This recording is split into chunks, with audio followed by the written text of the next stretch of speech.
Bom, senhores, agora a gente vai falar de um pouquinho, né, do que são forças de retardo e qual o efeito dessas forças de retardo naquelas equações de movimento e, consequentemente, nas funções de movimento que a gente espera obter. Né? Esses efeitos, eles são facilmente sentidos. Então, assim, você quando está andando de bicicleta, quando está... Bicicleta é clássico, né? Quando está andando de carro, etc. Tal, você, em tese, deveria ser capaz de observar o efeito dessa força de retardo. Essas forças nada mais são do que forças que, de certa forma, criam uma imposição, uma pressão negativa no movimento que elas estão circundando. Elas dependem da velocidade, em geral, então são funções da velocidade. E aí, quando eu falo que são funções da velocidade, eu abro um leque gigantesco de possibilidades. E a gente, claro, precisa restringir esse leque para poder ter uma visão mínima do efeito dessas forças. Então, a gente vai restringir essas funções, né? Então, essas forças... Vou escrever isso aqui. Forças são funções da velocidade.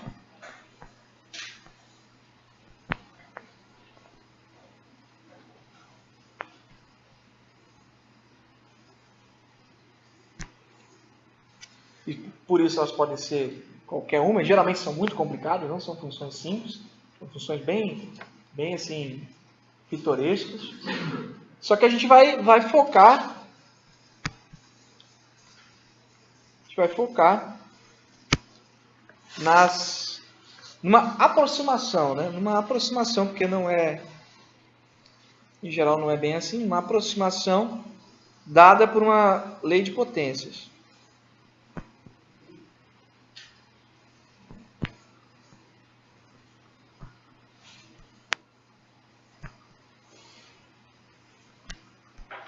Então, no fundo, eu estou querendo construir uma estrutura em que a força resultante que atua sobre a partícula, num caso bem simples, você tem lá a força peso e você tem uma força de arrasto que ela pode ser escrita como uma lei de potência. Perceba a velocidade elevada a n, tá vendo? Uma lei de potências da velocidade. E aí, eu escrevo esse V, vetor medido pelo módulo da velocidade, justamente para enfatizar que essa força ela atua no sentido oposto ao do movimento. Então, ela é uma força de retardo, ela é uma força que gera uma pressão negativa sobre o sistema em movimento. Esse sinal de menos indica isso. Na direção oposta da velocidade. No sentido oposto da velocidade, na mesma direção. Tá? A gente vai usar essa... Vamos pegar um exemplo aqui que se constitui dentro da expressão de Prandtl. Essa expressão de Prandtl, ela foi construída pelo Prandtl para projéteis. Então, projéteis entende-se como um objeto sendo atirado na atmosfera. Pode ser uma bola sendo chutada, pode ser um projétil balístico. Então, a gente vai pegar um caso aqui mais simples, que sai da expressão de Prandtl.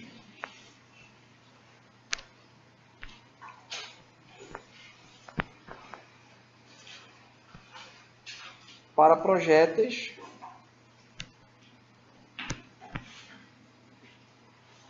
e isso aqui é uma aproximação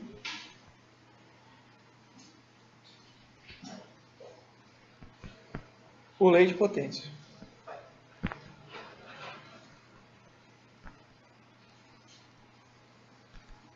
Ela tem esse formato aqui, ó. W é a força de arrasto aqui, eu estou usando esse W. 1/2 de CW, vou falar o que cada coisa é. Rho A V ao quadrado. Esse A é a área de impacto. Então, como assim? Como no projétil, vou fazer um desenho para ilustrar.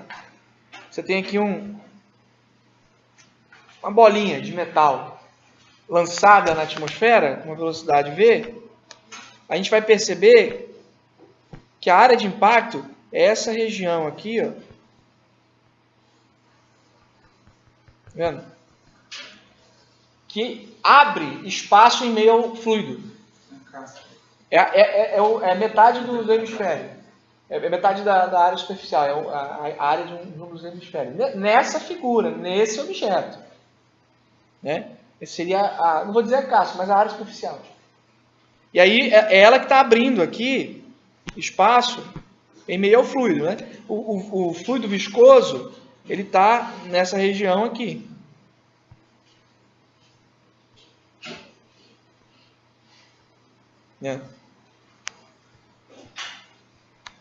Eu não estou nem considerando o caso de um fluido que se move. O fluido é estático em relação à Terra. Nesse caso aqui. A minha partícula está se movendo em meio a esse fluido. Então essa área aqui, ó, seria a área A. Essa área aqui seria metade da área superficial de uma esfera, para esse caso. Então, um exemplo bem simples seria a área de impacto aqui. É claro que quando você muda a figura que está se movendo, o objeto, essa área de impacto tende a se modificar. Então, vai depender do problema, né? Oi. Aonde? Depois de meio, CW.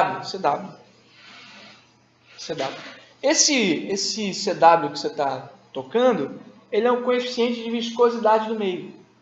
Ele seria uma constante que define a forma com que aquele meio interage com esse objeto.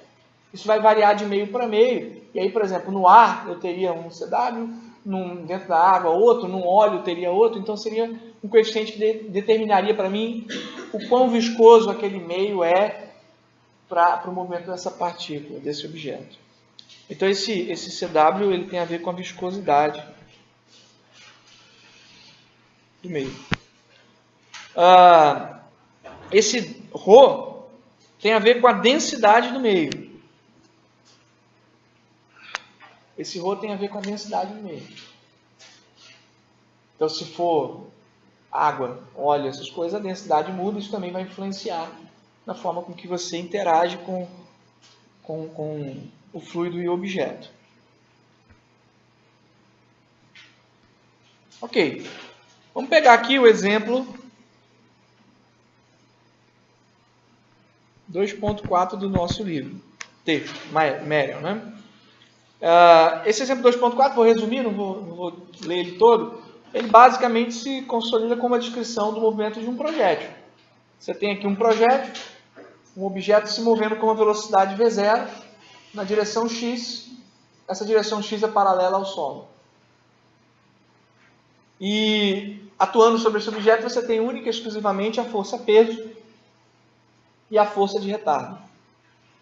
Só. Então você tem uma força viscosa de retardo. A gente vai aproximar ela por uma expressão da velocidade. E você tem a força peso atuando. Então a minha força resultante sai dessas duas. Vou desenhar aqui só para a gente ilustrar. Nós teríamos aqui então o nosso objeto. Eu tenho aqui uma velocidade V0 original dele. O meu eixo X está nessa direção. Eu tenho aqui a força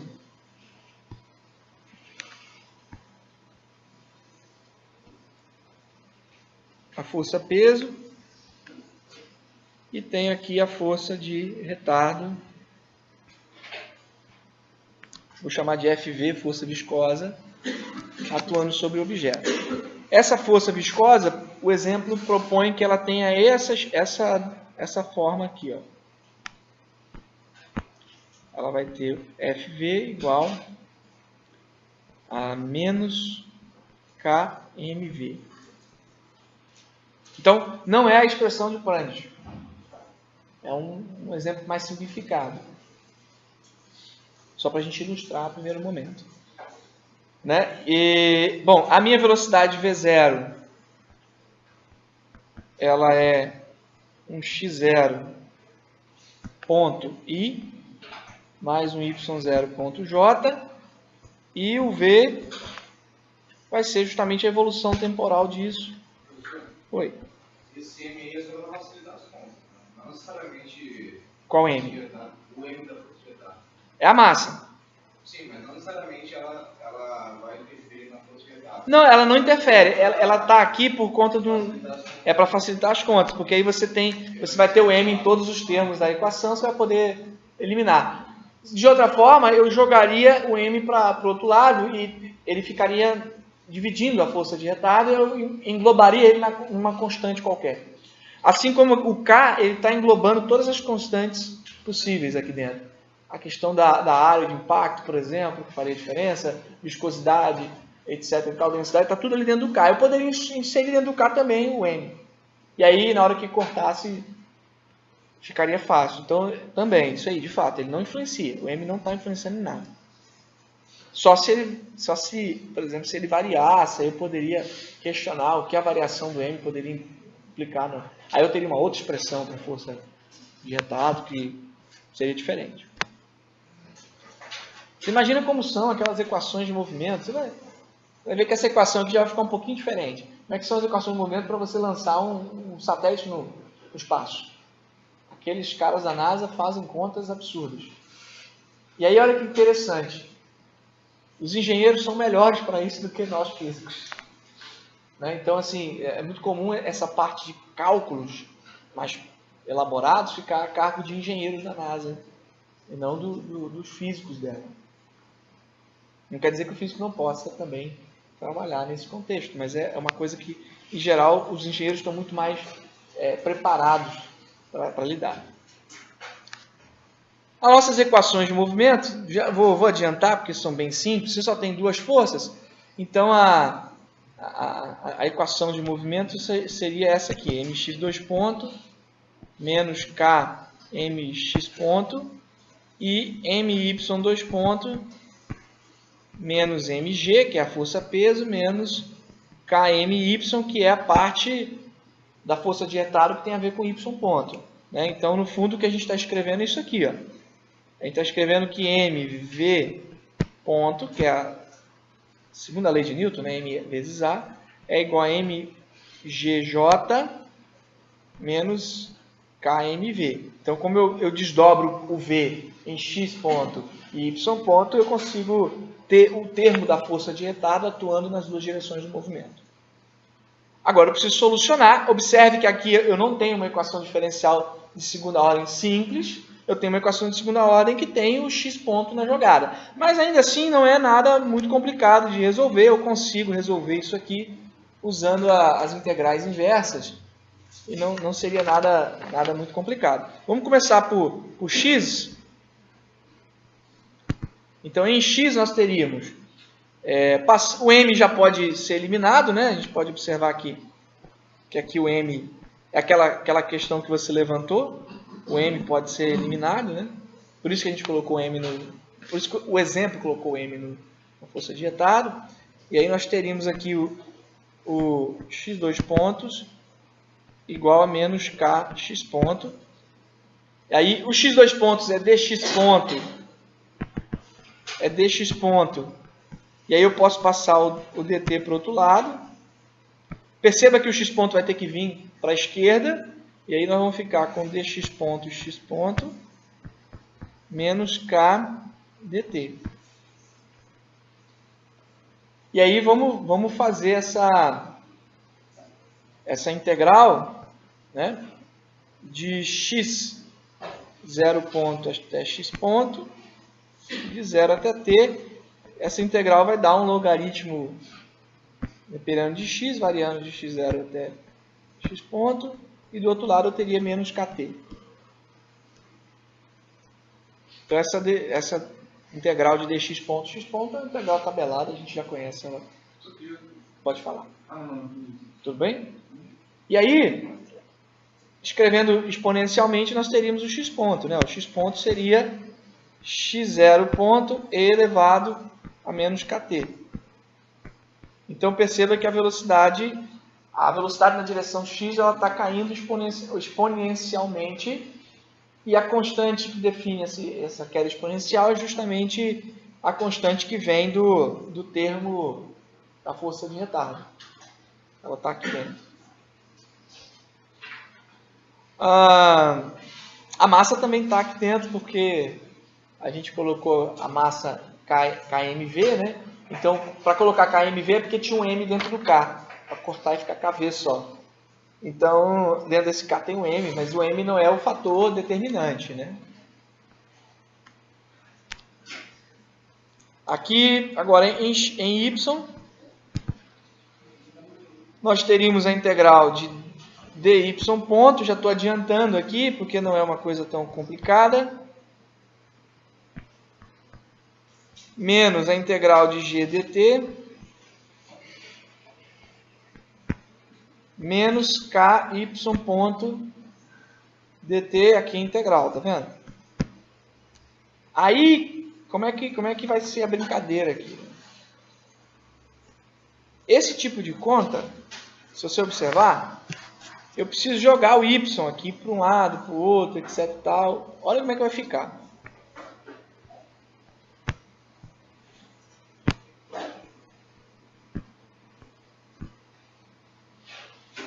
Perceba que eu teria essa construção aqui. Ó.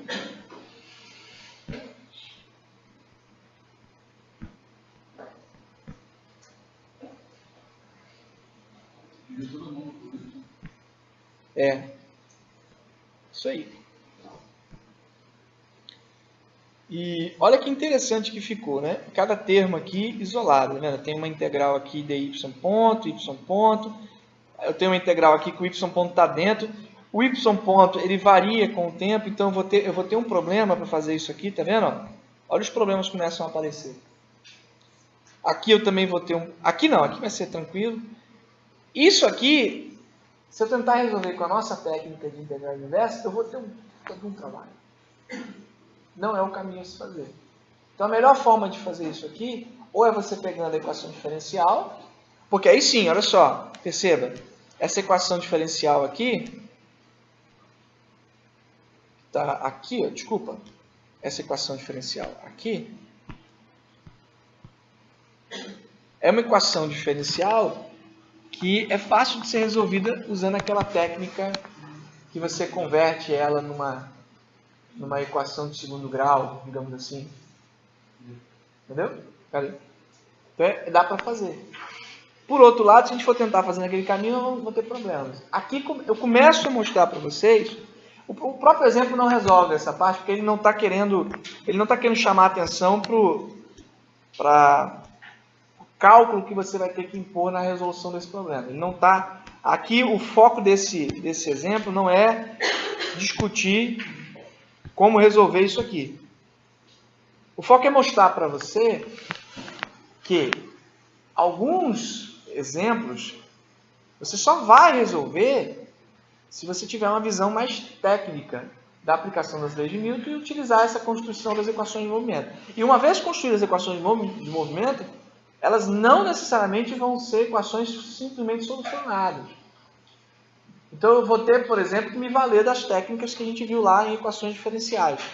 Daí a importância de você fazer um bom curso de cálculo 4, que é o caso de todos vocês. Né? Um bom curso de cálculo 4, bem feito, daqui para frente, especificamente daqui para frente, é necessário.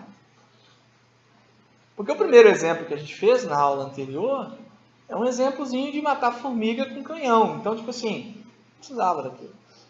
Agora, a gente está lidando com uma situação em que eu não resolveria de uma maneira tão simples usando aquelas noções lá de equações de movimento utilizando as fórmulas de Galileu direto. Aí eu já vou ter que usar a nossa construção de integrais inversas. Aí quando você traz essa construção, você já percebe que ela por si só também não é suficiente, porque vai ter momentos em que você vai ter que encarar uma equação diferencial. E quanto mais sofisticada for essa equação diferencial, mais difícil é a solução dela. Aí eu volto àquele comentário dos engenheiros. Por que que lá, no curso, por exemplo, lá na NASA, ter um engenheiro fazendo essas contas em geral, é muito mais utilizado? Porque eles têm na sua formação, engenheiro mecânico, engenheiro civil também um pouco, eles têm dentro da grade deles disciplinas específicas de mecânica de fluidos, que é a parte da mecânica que em geral vão aparecer mais equações diferenciais, cada vez mais sofisticadas, e que vão exigir um cálculo bem elaborado para resolver. E eles são treinados, eles têm lá a disciplina. A gente não, nos cursos de física, em geral, a gente elimina essas disciplinas. Nos cursos de licenciatura, então, elas desaparecem por completo. Você pode ter fenômeno de transporte, mas assim, fenômeno de transporte é um pouco mais abrangente do que mecânica de fluidos. A mecânica de fluidos restringe um pouco mais. Então, assim, é um comentário. Daí a necessidade dessa inversão. Qual o ponto-chave que eu chamo a atenção aqui para vocês? A gente não vai resolver isso porque não é o foco do exemplo, o próprio exemplo não propõe isso, mas qual é o ponto-chave aqui? A gente vai ter que se adaptar a situações em que vamos ter que resolver equações diferenciais. No entanto, a boa notícia, porque também precisamos de boas notícias, é que no nosso livro-texto, as condições a qual nós temos que aplicar essas equações diferenciais nos conduzem a equações diferenciais cujas soluções são mais ou menos conhecidas. Então, eu vou sempre cair numa construção de equação diferencial que vai sair para uma exponencial, a solução padrão, né? Vai sair para uma solução trigonométrica, coisas que você... Ou vai cair pela técnica, daquela técnica da troca, né? De uma equação de segundo grau, que vocês já estão, de certa forma, quem fez o curso de cálculo 4 de maneira mínima, está habituado a lidar com equações diferenciais. Então, não é um motivo de susto para nós.